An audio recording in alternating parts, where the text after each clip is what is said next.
I am Harper Williams, 22 years old, and about to graduate from Harvard Business School. Last week, I called my parents to finalize graduation plans. Dad answered with his usual brusque tone. "We cannot drive you to the ceremony. Take the bus, we are buying your sister a Bentley," he said, without hesitation. Cassandra was only graduating high school. The familiar sting of unfairness burned in my chest. I had felt it for years. If you are watching this, let me know where you are from in the comments.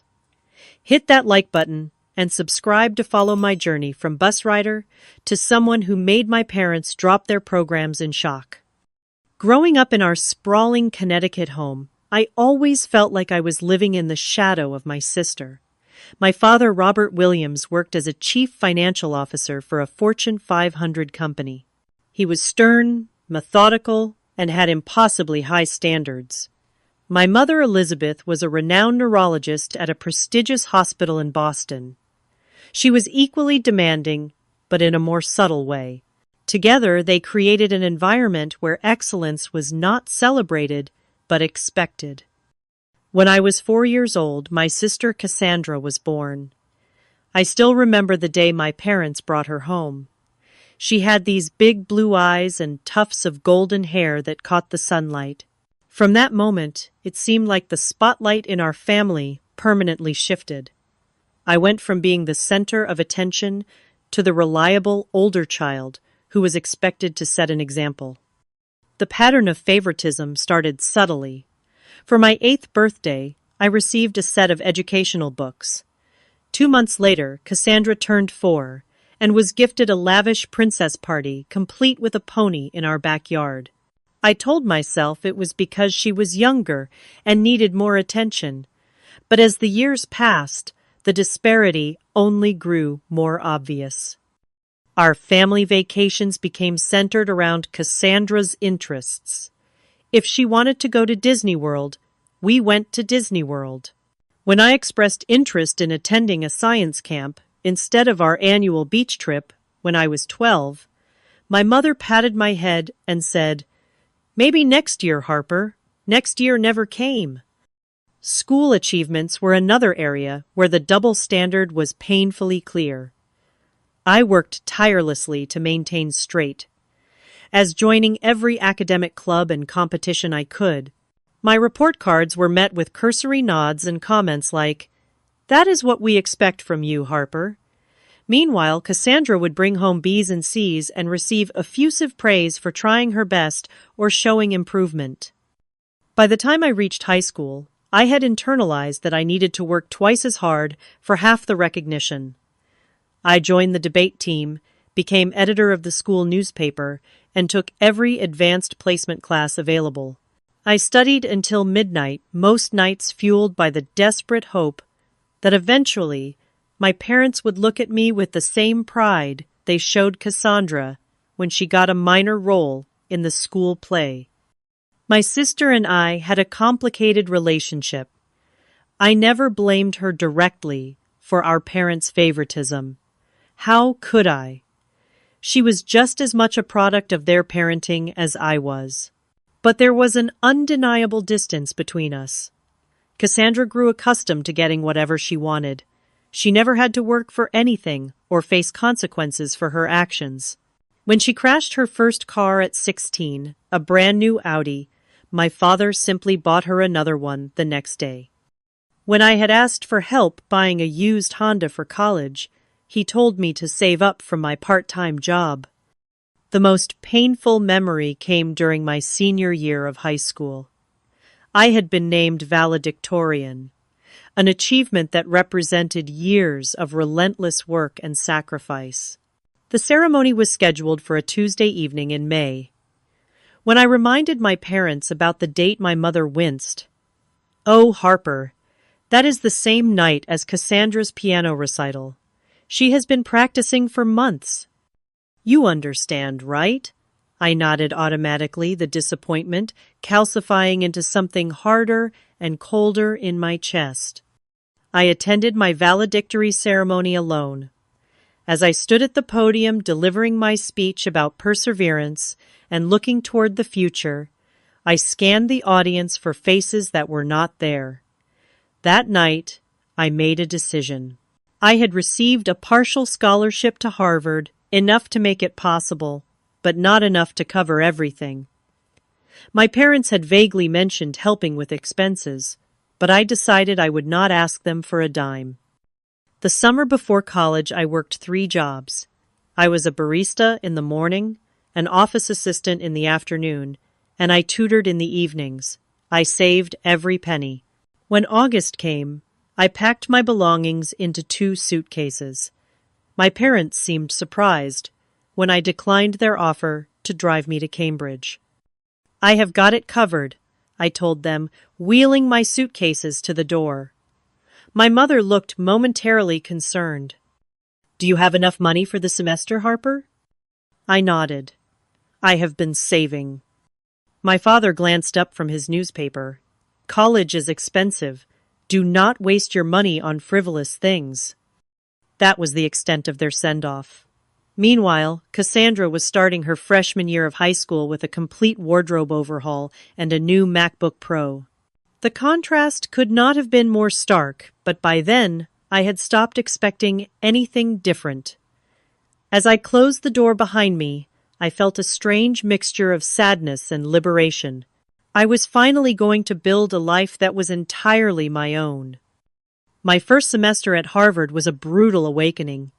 While many of my classmates were focusing solely on their studies, I was juggling a full course load with 3 part-time jobs. I worked at the university library, in the mornings delivered food for a local restaurant between classes, and spent my weekends as a retail associate at a clothing store in Cambridge. Sleep became a luxury I could rarely afford.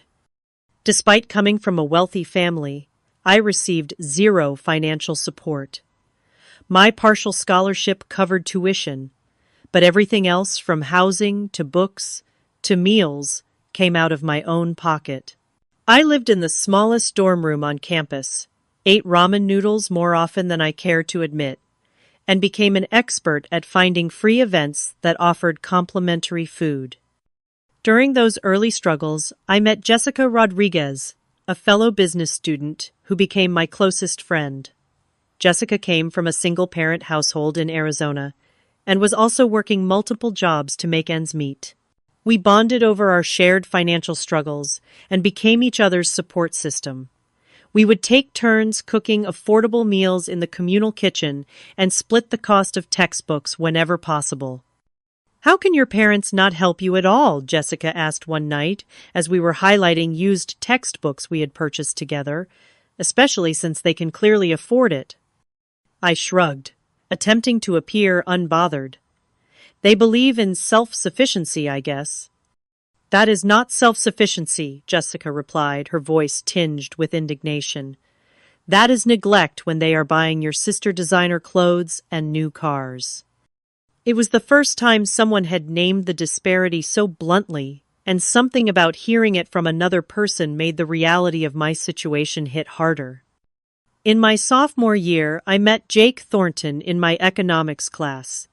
He was charming, intelligent, and came from a wealthy family in New York. We started dating, and for a while it felt like I had found someone who truly saw me.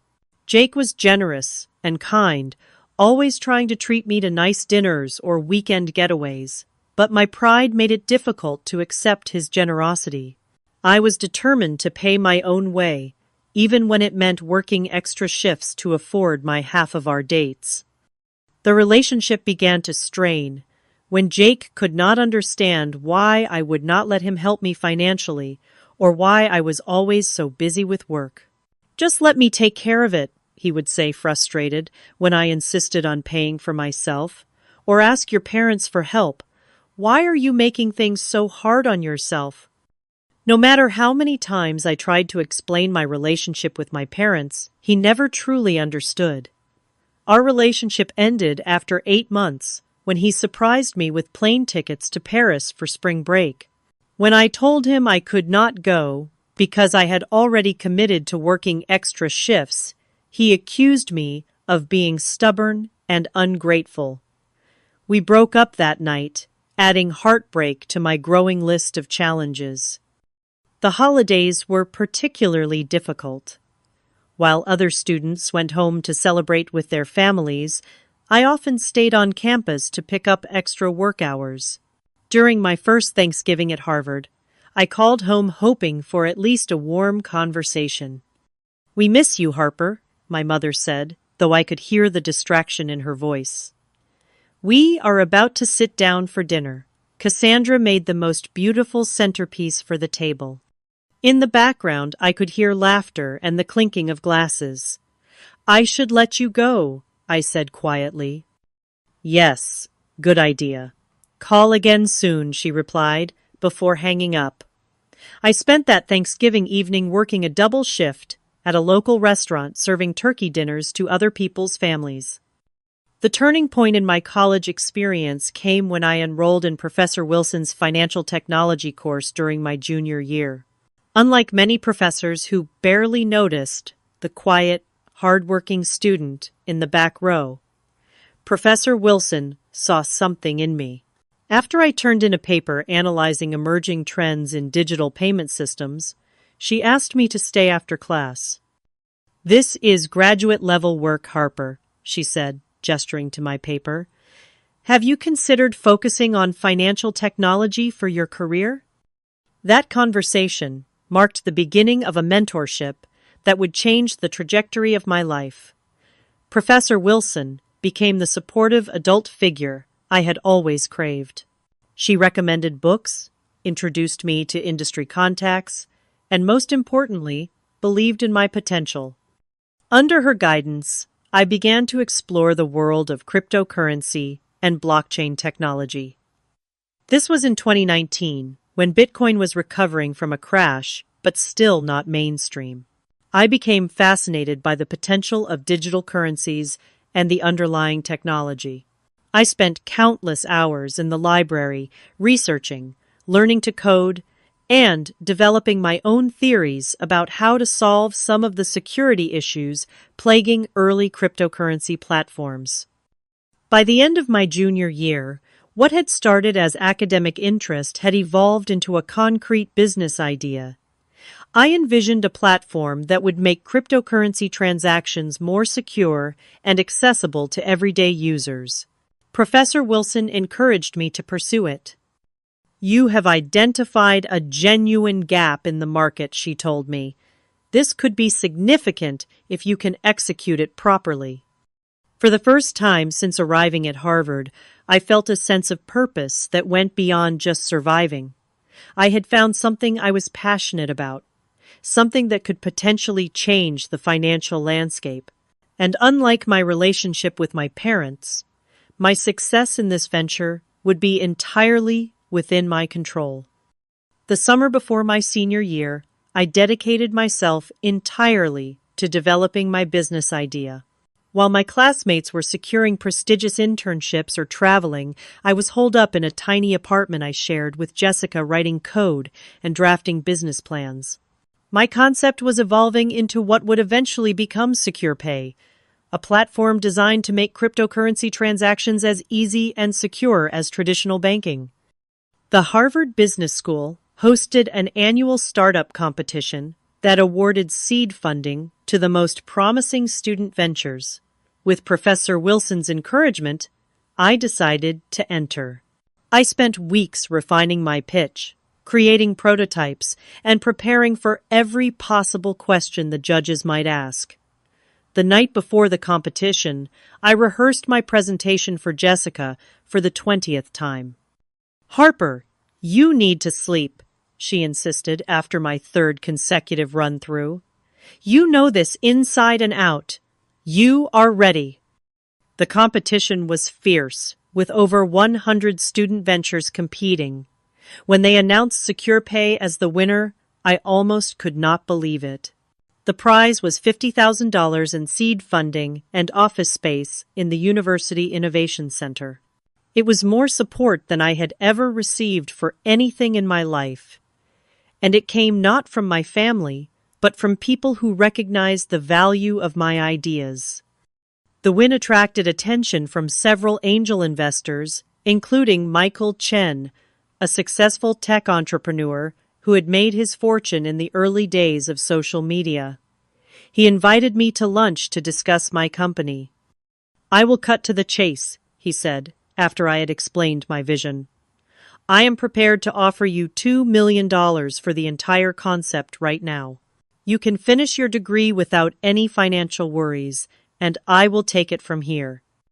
It was a tempting offer. $2 million would have solved all my financial problems instantly. I could have paid off my student loans, secured comfortable housing, and never had to worry about working multiple jobs again. But something held me back. "Thank you, but I am not looking to sell," I heard myself say. "I believe in what I am building, and I want to see it through." Michael looked surprised, but not displeased. Most students would jump at that offer. "I am not most students," I replied. The next day, Michael called again with a different proposal. He wanted to invest $500,000 for a 15% stake in SecurePay. This time, I accepted. With his investment, I could officially incorporate the company, hire a small team, and accelerate development. The following months were the most challenging and exhilarating of my life. I was still a full-time student, but now I was also a CEO. I hired 2 brilliant computer science students as part-time developers and a graduate student with marketing experience to help build our brand. We worked out of a cramped room in the Innovation Center, often coding until the early hours of the morning. There were moments when it all seemed impossible. 3 months after we started, we discovered a critical flaw in our security protocol that required rewriting almost half of our code. I did not sleep for 4 days straight as we worked to fix it. Then one of our developers quit unexpectedly, leaving us shorthanded just before an important deadline. Our bank account was dwindling fast, and we were still months away from having a marketable product. During one particularly low point, I called Professor Wilson in tears. "I think I have made a huge mistake," I confessed. "We are going to run out of money before we even launch." "Every successful entrepreneur has moments like this," she assured me. "The difference is whether you push through or give up. Which one are you going to do?" Her words steeled my resolve. I doubled down on our efforts, took on even more of the coding myself, and reached out to my network for additional resources. Jessica, despite having no technical background, offered to help with administrative tasks for free on evenings and weekends. We survived that crisis by sheer determination. The breakthrough came in March of my senior year. We finally perfected our proprietary security algorithm, which allowed cryptocurrency transactions to process 30% faster than any existing platform while maintaining bank-level security. When we demonstrated the technology to Michael, he immediately recognized its potential. This changes everything he said watching our demonstration. "How quickly can you prepare for a Series A funding round?" With Michael's connections, we secured meetings with some of the top venture capital firms in Boston and New York. Our timing coincided with a renewed interest in cryptocurrency following Bitcoin's remarkable recovery. After a whirlwind month of pitches and negotiations, we closed a funding round of $50 million at a company valuation of $700 million. The investment news made ripples in the tech and finance communities. But I decided to keep a low profile. I did not give interviews or make public statements. More importantly, I did not tell my family about any of it. Part of me wanted to prove I could succeed completely on my own before revealing anything. Another part, if I am being honest, wanted to see their faces when they finally discovered what I had built while they were busy doting on Cassandra. By the time graduation approached, SecurePay had grown to a team of 30 employees. We had launched our beta platform to select users and were receiving overwhelmingly positive feedback. Our valuation had climbed to just over $1 billion, officially making my company a unicorn in startup terminology, and me a paper billionaire at 22 years old. Despite these extraordinary developments, I maintained my routine at Harvard, completing all my coursework and preparing for graduation. Only a handful of people knew about my company's success, and I preferred it that way. Professor Wilson, who had watched my journey from the beginning, could barely contain her pride. You know, Forbes is doing their 30 under 30 list soon, she mentioned during our last advising session. I may have nominated you. I laughed it off, but secretly I was starting to allow myself to feel proud of what I had accomplished. Against all odds, without family support or connections, I had built something valuable. The validation I had sought from my parents for so long had finally come, but from a completely different source. I had found it within myself. As May approached, and with it my graduation ceremony, I experienced a complicated mix of emotions. On one hand, I felt immense pride in completing my degree while simultaneously building a billion-dollar company. On the other hand, I could not shake the lingering desire for my family to witness this milestone. Despite years of emotional neglect, some childish part of me still wanted them to see me walk across that stage. 3 weeks before graduation, I mailed formal invitations to my parents and Cassandra. I included tickets for the ceremony and a handwritten note expressing how much it would mean to have them there. Then I waited, checking my phone more frequently than I cared to admit, hoping for an enthusiastic response. The call finally came on a Tuesday evening as I was leaving the Secure Pay office. Seeing my father's name on the screen sent a familiar flutter of anxiety through my chest. "Hello, Dad," I answered, trying to keep my voice casual. "Harper," he acknowledged in his typical businesslike tone. "We received your graduation invitation." "Yes," I said, waiting for the congratulations or excitement that never came. "I hope you can make it." There was a pause, and I heard my mother's voice in the background asking who was calling. "It is Harper," my father replied to her before returning to our conversation. "About the graduation, we have a conflict that weekend." My heart sank. "What kind of conflict?" "Cassandra has her high school graduation the same week, and we have several celebration activities planned. The timing is just not going to work for us to drive up to Cambridge." I swallowed hard. "Her high school graduation is on Thursday.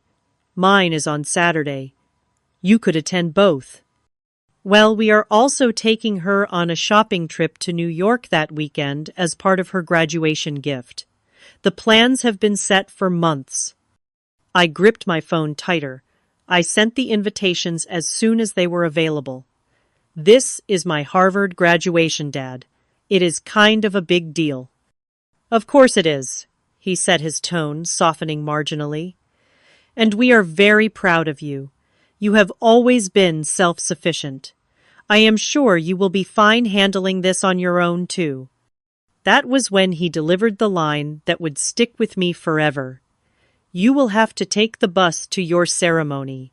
We are buying your sister a Bentley for her graduation present."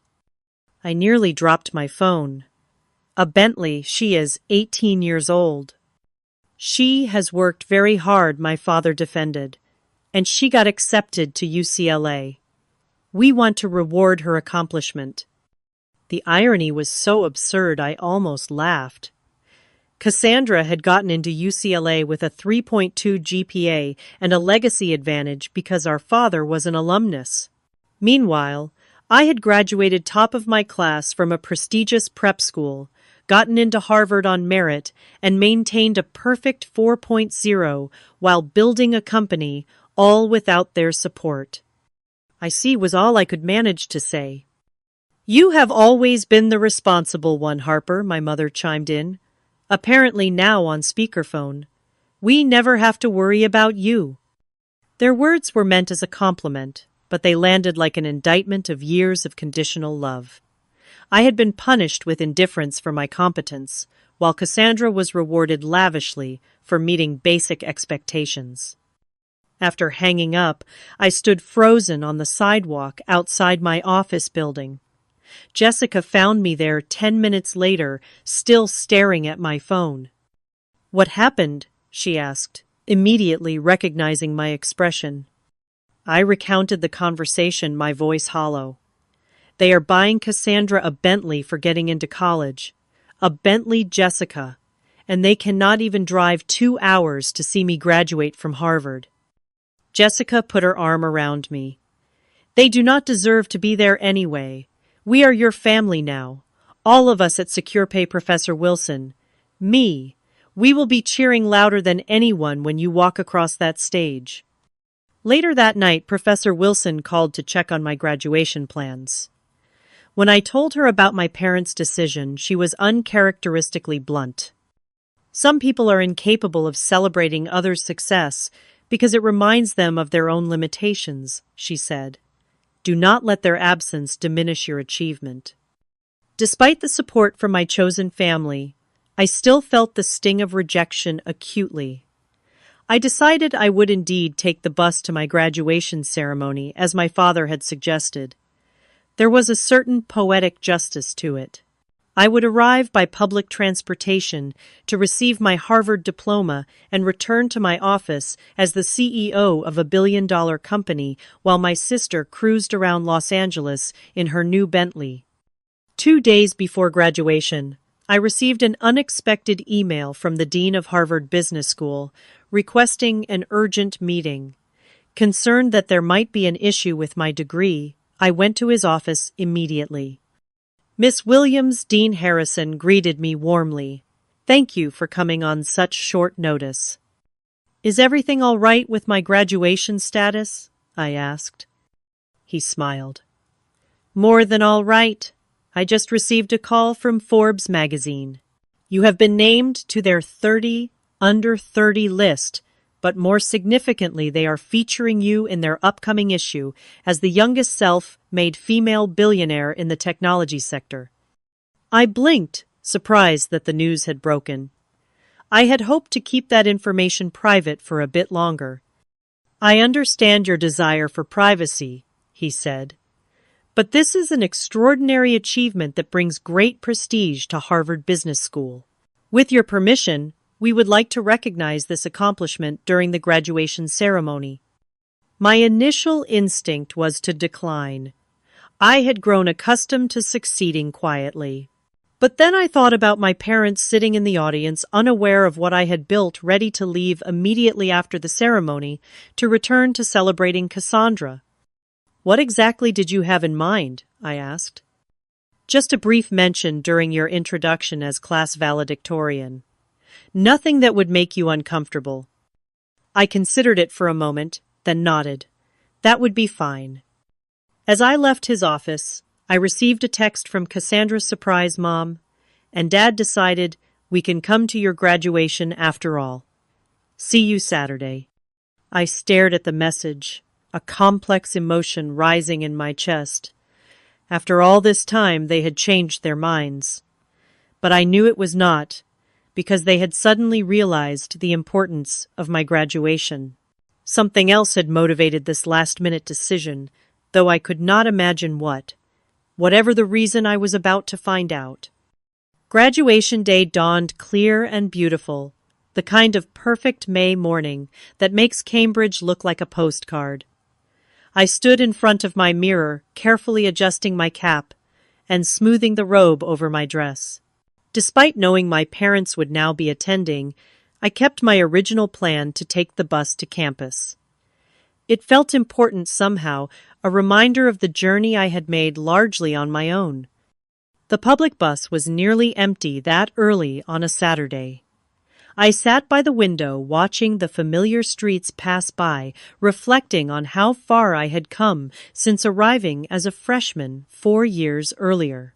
My phone buzzed with messages from my team at SecurePay, wishing me congratulations, along with one from Jessica saying she had saved seats near the front for herself and Professor Wilson.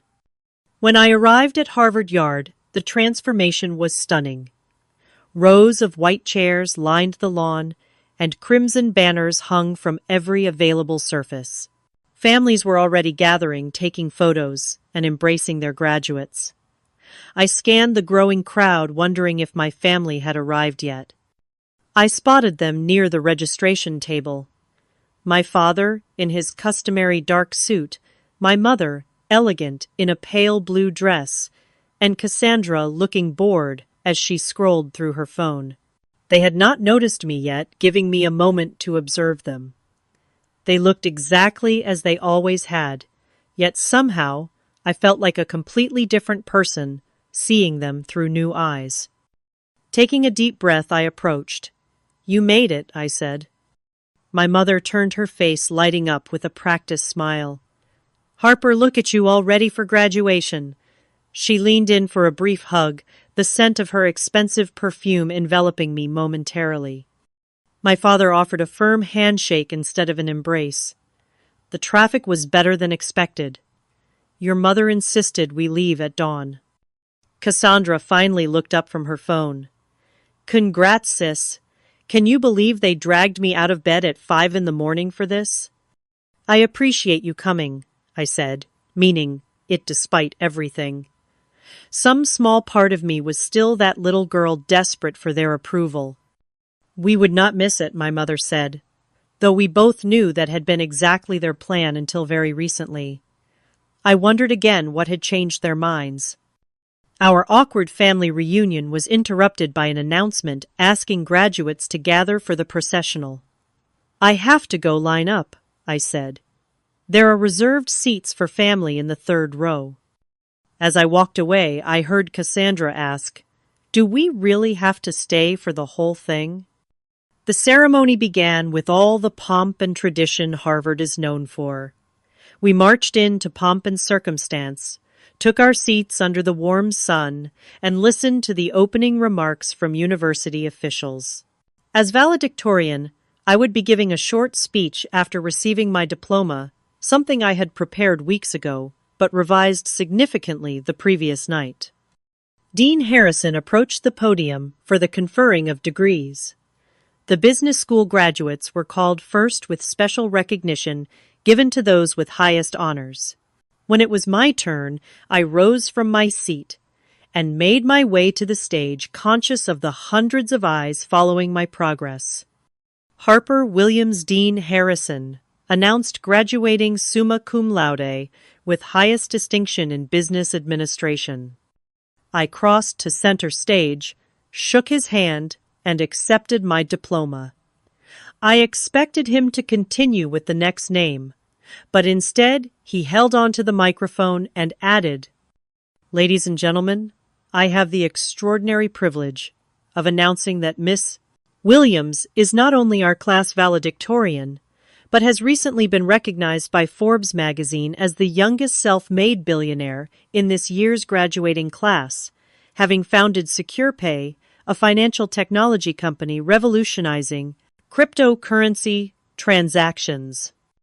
A collective gasp rose from the audience, followed by enthusiastic applause.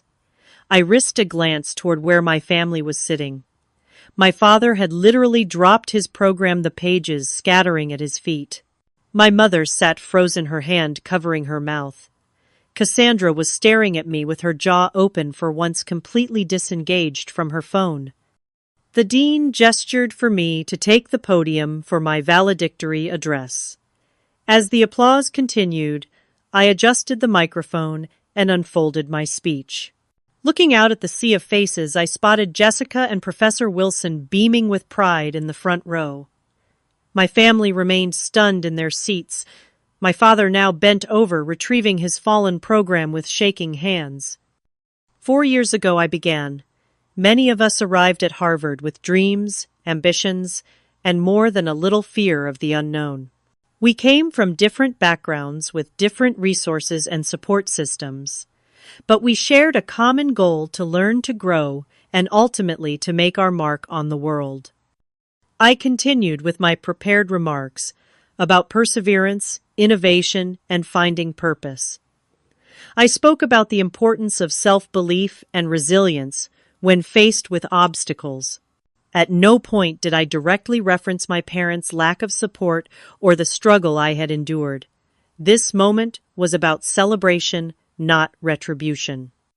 Success is not measured by the recognition we receive or the wealth we accumulate, I said, near the conclusion, but by the obstacles we overcome and the person we become in the process. Every one of us graduating today has a unique story of challenges faced and conquered. Mine involved building a company between classes and discovering that I was capable of far more than I had been led to believe. As I finished my speech to thunderous applause, I saw my classmates rising to their feet. Many of them had no idea until today about my company or its success, having known me only as the quiet, hard-working student who was rarely seen at social events because she was always working. Their faces showed not just applause, but a new respect. I returned to my seat, my heart pounding. For the remainder of the ceremony, I felt oddly detached, as if watching the proceedings from a distance. When the final graduate had received their diploma and the closing remarks concluded, we tossed our caps into the air with joyous abandon. In that moment, surrounded by falling caps and celebrating peers, I felt a sense of completion that had nothing to do with my family's presence or approval. As graduates and families began to mingle on the lawn, I was immediately surrounded by classmates offering congratulations and asking questions about secure pay. Professors I had studied under came to shake my hand, some admitting they had no idea I had been building a billion-dollar company while acing their courses. The dean of the business school introduced me to several important alumni donors.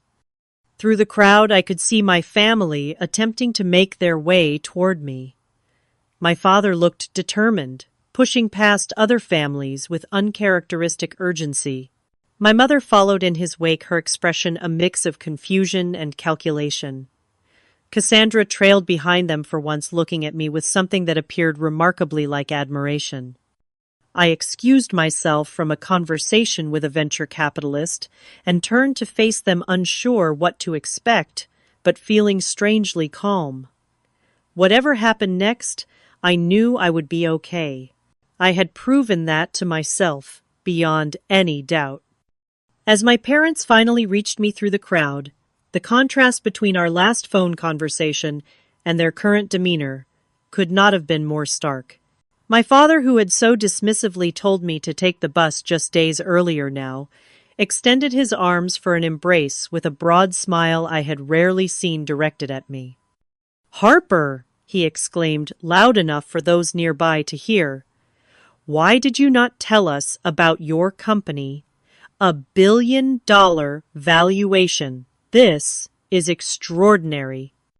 I accepted his hug stiffly, noting how different it felt from the genuine warmth of Jessica's embrace or Professor Wilson's proud handshake earlier. "It never seemed relevant to our conversations," I replied evenly. "You were always so focused on Cassandra's accomplishments." My mother stepped forward, next, her social smile firmly in place. "Darling, we are so proud of you. A billionaire at 22. You must tell us everything about this company of yours." The sudden interest was jarring after years of indifference. I could almost see the calculations happening behind their eyes, the rapid recalibration of my value in their estimation. "Secure pay has been my focus for the past 2 years," I explained, keeping my tone professional. "We have developed a secure platform for cryptocurrency transactions that addresses many of the security concerns that have limited mainstream adoption." 2 years, my father repeated. "You have been working on this while completing your degree. Why did you not ask for my help or advice? I have considerable financial experience that could have benefited you." The question struck me as so tone-deaf that I almost laughed. "I did not think you would be interested. You made it clear early on that I was expected to handle my education independently." Several of my classmates were still hovering nearby, clearly intrigued by the family dynamics playing out before them. I spotted Jessica making her way toward us, her expression concerned. She had heard enough stories about my parents to recognize when I might need backup. "Mr. and Mrs. Williams," Jessica said, as she joined us, extending her hand. "I am Jessica Rodriguez Harper's friend, and now Chief Operating Officer at SecurePay. Your daughter is the most brilliant person I have ever met. You must be thrilled to have raised such an innovator." My father shook her hand automatically, his business instincts taking over. "Of course, very pleased. The Williams family has a tradition of excellence." Cassandra, who had been unusually quiet, finally spoke up. "Is it true what they said? You are actually a billionaire now?" There was no jealousy in her question, just genuine curiosity and perhaps a hint of awe. For the first time, I wondered if Cassandra had been as trapped in our parents' dynamics as I had been cast in the role of the indulged favorite, just as I had been cast as the overlooked achiever. "On paper, yes," I answered her directly. "The company is valued at just over $1 billion, and I retain majority ownership." "That is so cool," she said simply. "I always knew you were smart, but this is next level." Her straightforward admiration felt more genuine than our parents' effusive praise. I found myself smiling at her, a real smile this time. My father cleared his throat. "We should celebrate this momentous occasion. I have made reservations at Le Méridien for dinner. The four of us can catch up properly, and you can tell us all about your business plans." I noticed the swift change in his phrasing. What had started as my graduation celebration had instantly transformed into a business discussion once he learned of my success. The restaurant he mentioned was one of the most expensive in Cambridge, the type of place he had never offered to take me before. "Actually," I said, "I already have plans this evening. My team has arranged a graduation party." "Surely you can reschedule with your employees," my mother suggested, her tone, making it clear she considered this the obvious solution. Family comes first, after all. The irony of her statement was breathtaking. These people are not just my employees. They are the ones who have supported me every step of the way. They are the ones who were there when I needed help, guidance, or just someone to believe in me. So no, I will not be rescheduling. My father's expression hardened slightly, the familiar look of disapproval returning. "Harper, I think you are being unreasonable. We have come all this way to celebrate with you." "You came because Cassandra wanted to attend," I corrected him. "Let's not pretend otherwise." Cassandra looked up from her phone. "Actually, I was the one who convinced them to come after I saw the article about you in Business Insider last week. They had no idea." I turned to her in surprise. "You saw an article about SecurePay?" She nodded. "I follow tech news. When I saw your name and photo, I showed them immediately. Dad did not believe it was really you until he looked up the company website and saw you listed as founder and CEO. The pieces suddenly clicked into place. My parents had not had a change of heart about my graduation at all. They had discovered my success and immediately recognized the potential advantage of being associated with it. The realization was both painful and oddly liberating. "I appreciate you encouraging them to come, Cassandra," I said sincerely. My father, apparently unwilling to let the dinner idea go, tried again. "We have a lot to discuss about your future, Harper.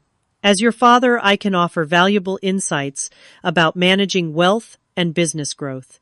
Perhaps we could join your celebration briefly and then have our family dinner afterward." I looked at him directly, seeing clearly for perhaps the first time the insecurity behind his controlling nature. "Dad, I have been managing just fine without your insights for 4 years. My company has excellent financial advisors, a strong board, and dedicated team members. What I wanted today was simply for my family to be proud of me, graduating from Harvard, not for what I have built or how much money I have made, but just for completing this chapter of my education. My mother placed a restraining hand on my father's arm as he began to respond. "Of course we are proud of your graduation, Harper," she said smoothly.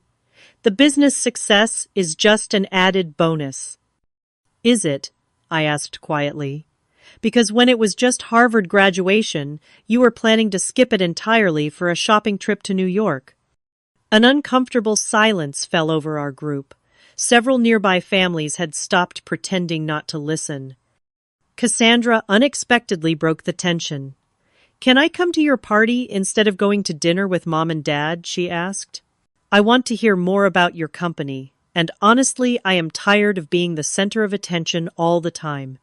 It is exhausting living up to their expectations." Her candid admission surprised me. Perhaps there was more awareness in my sister than I had given her credit for. "You are welcome to join us," I told her. "Jessica, Professor Wilson, and the Secure Pay team would love to meet you." My father frowned.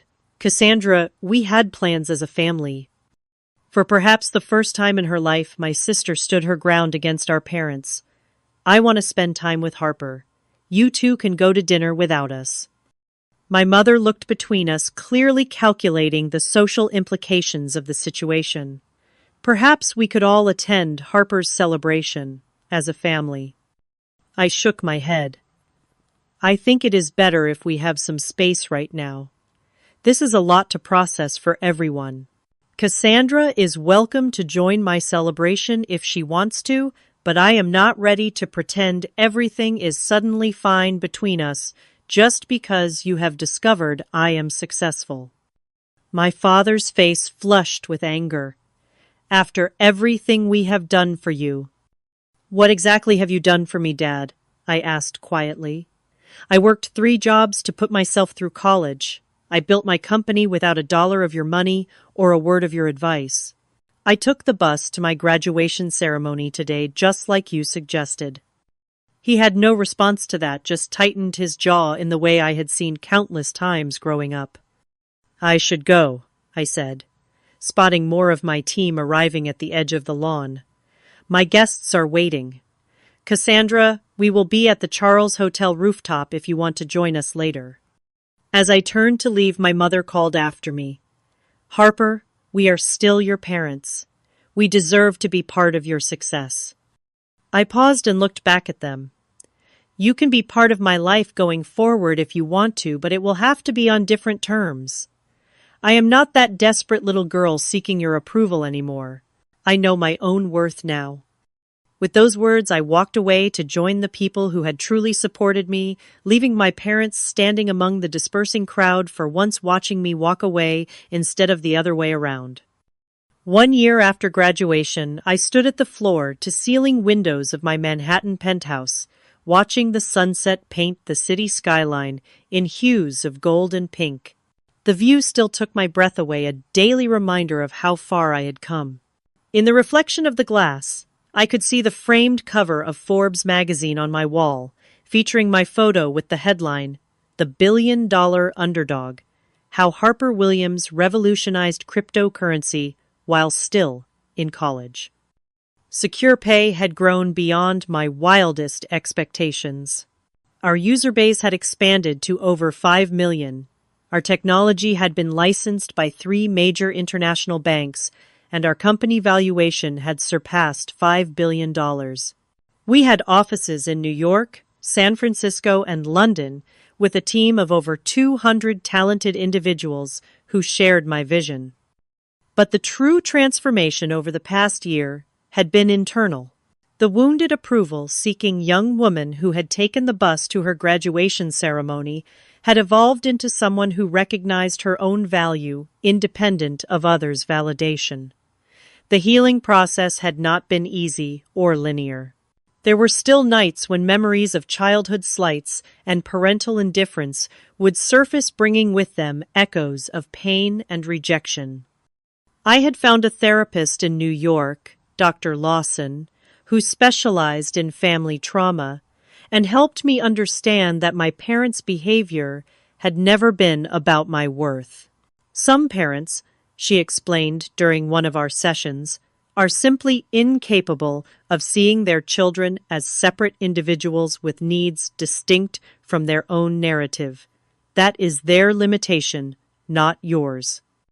Those words had been transformative, helping me to reframe 2 decades of experiences through a new lens. I was learning to acknowledge the pain without letting it define me or my future relationships. Perhaps the most unexpected development had been my relationship with Cassandra.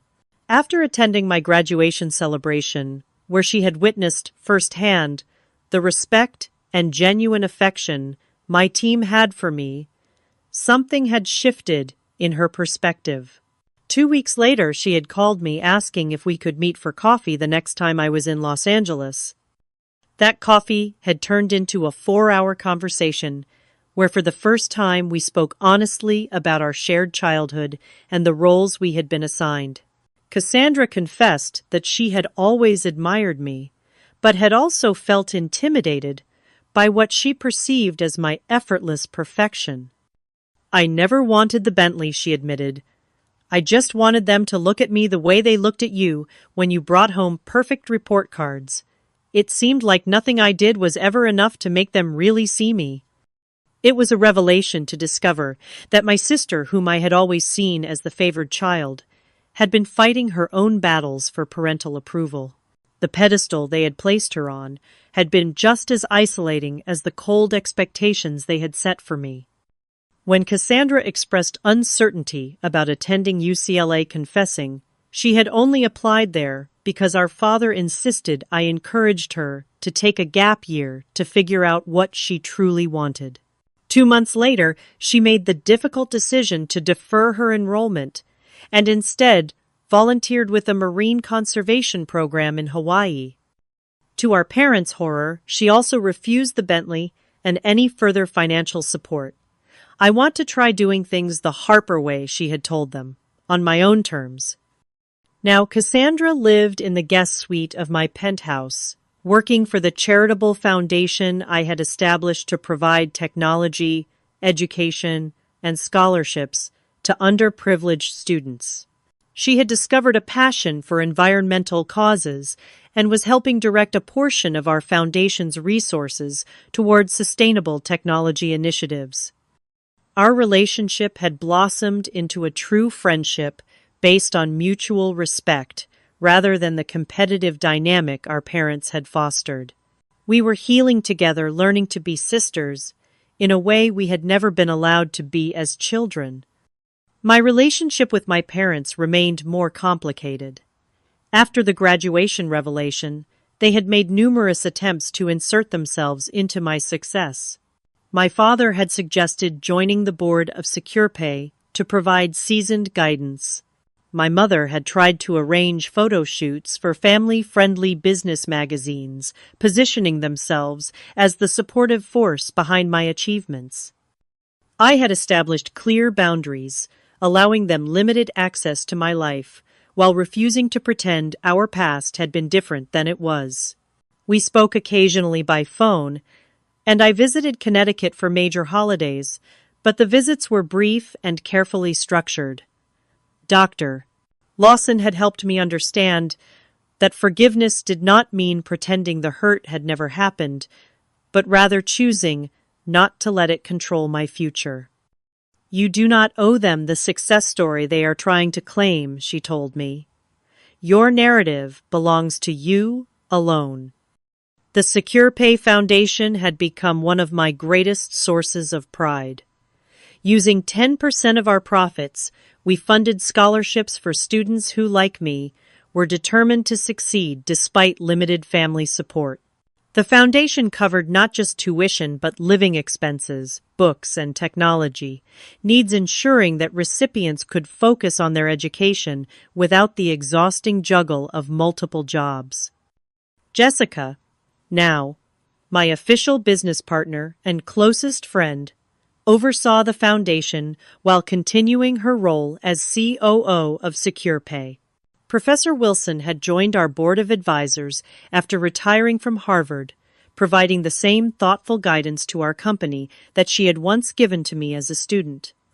These women, along with my team and my sister, had become the family I had created for myself. We celebrated holidays together, supported each other through challenges, and shared in each other's joys and successes. It was a different kind of family than the one I had been born into, but it was one built on genuine care and mutual respect. The most powerful lesson I had learned through my journey was that true strength comes not from the approval of others, but from the deep knowledge of your own capabilities. Every time my parents had overlooked me, every time they had chosen Cassandra, every time they had told me to handle things on my own, they had inadvertently helped forge the resilience that ultimately led to my success. The people who are meant to lift you up will do so without being asked. I had written in a recent blog post for young entrepreneurs. And sometimes the people who should support you the most are the ones who teach you to stand firmly on your own. Life had come full circle in ways I could never have imagined that day on the bus to graduation. The journey had been painful at times, but I would not change it. Every struggle had shaped me. Every disappointment had redirected me. And every moment I spent believing in myself when no one else did had strengthened my resolve. As the last rays of sunlight disappeared behind the city skyline, I turned away from the window to find Cassandra entering the living room. The foundation committee approved all 5 of the new scholarship recipients she announced with a smile, including that girl from Arizona who reminds me so much of you, the one who has been working 3 jobs to save for college. I smiled. Make sure she knows she does not have to take the bus to her graduation. We will send a car. Cassandra laughed. Or better yet, a Bentley. Our shared laughter was the sound of healing, of reclaiming our narrative, of transforming pain into purpose. The journey was not over, but I was no longer walking it alone or seeking validation from those unable to give it. I had found my own path, built my own success, and created a family that celebrated rather than diminished my light. And that, more than any business achievement or financial milestone, was the true measure of how far I had come. Have you ever felt overlooked by the people who should have been your biggest supporters? Or have you found your own chosen family who truly appreciates you for who you are? Share your experience in the comments below. And if this story resonated with you, please like, subscribe, and share it with someone who might need to hear that their worth is not determined by others' recognition. Thank you for listening to my journey. And remember that sometimes the greatest success comes from believing in yourself when no one else does.